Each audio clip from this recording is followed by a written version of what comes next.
Hi, my name's Jack Richardson. I'm a professional polo player. I'm a current England squad member, and today I'm here to explain the game of polo. The team.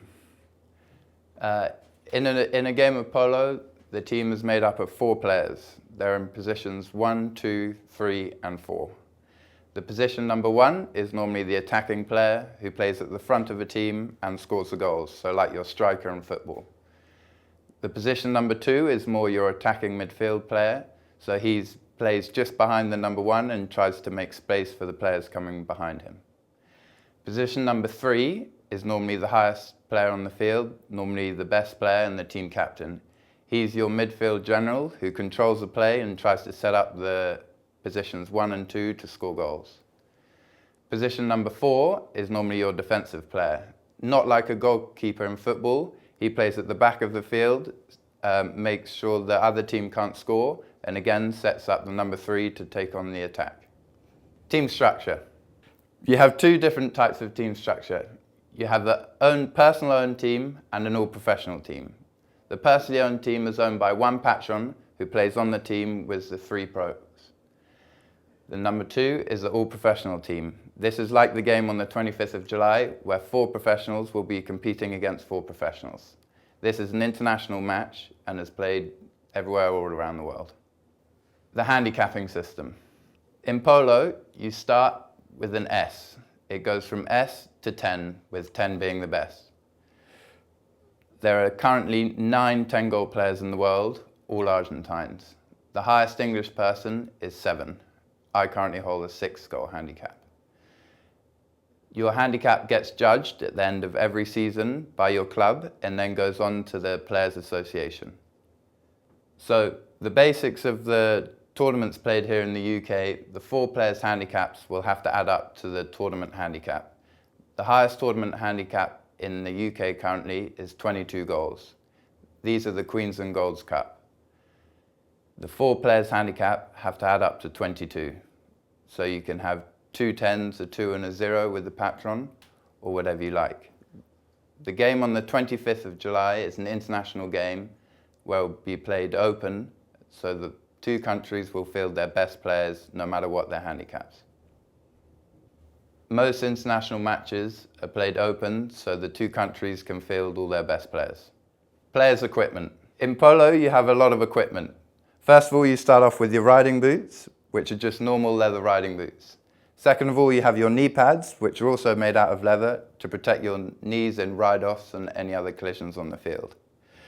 You have your normal polo hat, you have your glasses, you have your gloves, and you have your stick and your whip, and obviously your horse. The polo field. A full-size polo field is 300 yards long and 160 yards wide. It has 2 goalposts at either end. It also has boards on each side to keep the ball going out of play too often. Just so you can have an idea, a full-size polo field is about 4 football pitches. The polo match.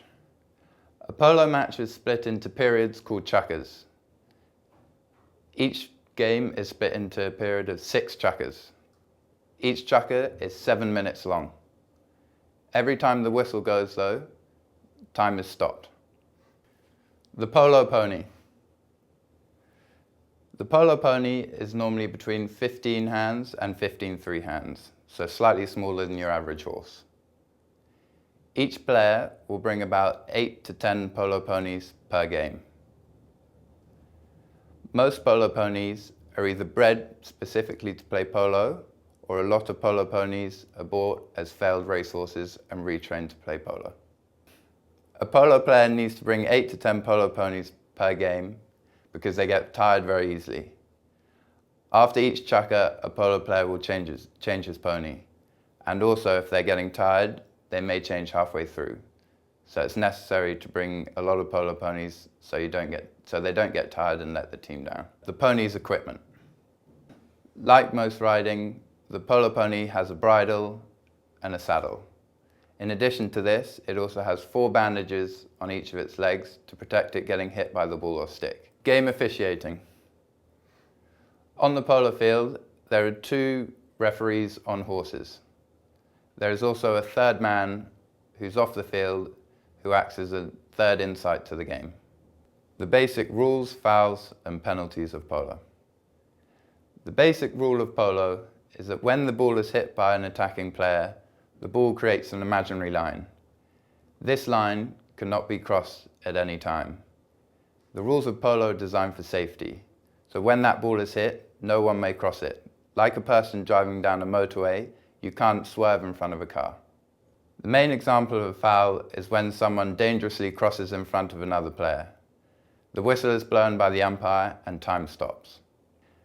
The umpire can award one of three penalties: a 30-yard hit, which is undefended, a 40-yard hit, which may be defended by one of the opposition players, and a 60-yard hit, which may be defended by all four of the other players. Attacking and defensive plays. The idea of polo is to hit the ball through the goal. The goal is made up of two posts. Like rugby, there is no height limit to this post. The ball may go as high or as low as you like. When a goal is missed by the attacking team, the ball goes out of play. It is then a hit to the defending team. Defensive plays. There are two main types of defensive play: the ride-off and the hook. Riding off is when an attacking player has the ball, the defending player may come in and safely push his horse onto the other person's horse. Therefore, this puts off the attacking player and he may miss the ball. Hooking. Hooking is when the attacking player has the ball, the defensive player may come in and touch his stick with the attacking player, therefore forcing the attacking player to miss the ball. What makes a good polo player? The top 10 polo players in the world are all from Argentina. A lot of people ask why they're all from Argentina. Being in Argentina is the perfect habitat to play polo. There's a lot of space there, so you can breed a lot of horses. Their lifestyle is perfect for polo. And now, as everyone goes there, all their tournaments are the best in the world. One of the best polo players to ever play the game is Adolfo Cambiaso. He has held a 10-goal handicap since he was 20 years old, and he is now 40 years old. He has amazing hand-eye coordination and hardly ever misses the ball. His riding is exceptional, and he has the best bred polo ponies in the world. His thinking on the field is 10 times quicker than everyone else, and he seems to make it look so easy. Just so you have an idea, he holds a scratch handicap off golf, and he also gives David Nalbandian, one of his best friends, a really good tennis match. Training for polo. In pre-season, there's a lot of gym work and getting riding fit. Once the season's up and running, it's more about maintaining your body and horses. This entitles a lot of practice games during the week and also a bit of gym work. Many of the top players have their own personal trainers who do a lot of hand-eye coordination exercises and also a lot of massages because people take a lot of falls. The dangers of polo.